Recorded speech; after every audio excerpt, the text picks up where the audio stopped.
Came across this cute duck looking through some of the old toy cases the other day. He's quite nice. He's got a spoon there, which you put a coin on, and it's one of those coin banks. But look at the detail there. And when the spoon's put on it, well, I'll put it on the table first, and then I'll lift up to show the thing working. Like that. Got a couple of coins.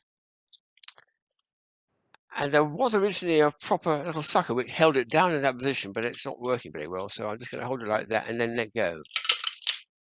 Did you see it go? No, it's so quick. I'll do it one side and I'll lift him up to show you what's going on. Here we go. And there they are. The coins are inside. You boom, boom, and I'll recycle them. So it's just that action from there to there, and a little. It knocks that. It simply knocks it, and creates it up. So the coin then flips every single time you do it.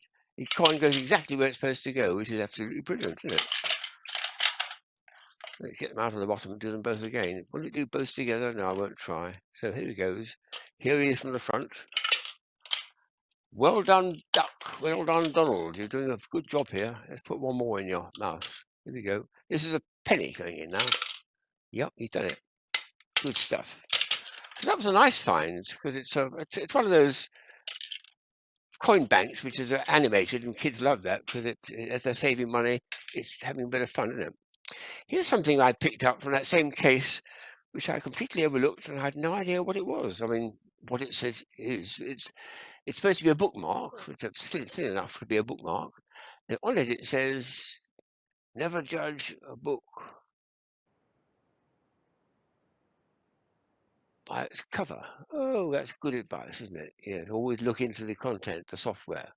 What I hadn't realised was it is more than just a bookmark, because although it's very slim there, it gets a little bit fatter at the top end, for some reason or other. And at the very top end, look at this. I suddenly spotted something in the packet. I couldn't see this. I'll see if I can get this really close to the camera because it's going to need lighting. And I've got to squeeze that top and bottom, and you see a little light there. It's a bit weak now because this is about 20 years old, so the battery is very weak. It's one of the very, very flat batteries because look how slim the thing is. But in there, this bookmark, there's a light, so you can, well, when it was brand new and quite strong, you could light the pages, illuminate the book, I suppose. What an extraordinary idea that is, to have a torch in the form of a bookmark. Well, there we are.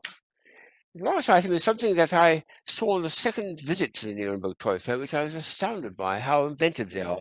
This is something that the lady who's showing it to me said her father invented it in the 1940s. Bits of plastic, all they are little gates like that. Each one is just the same piece. He made thousands and thousands of these in all different colours, and they suggested if they gave me a packet, I could start making things with it.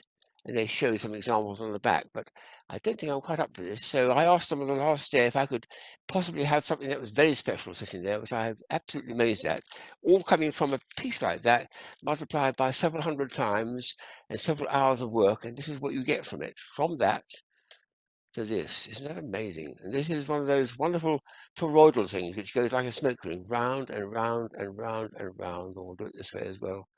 Absolutely superb bit of construction.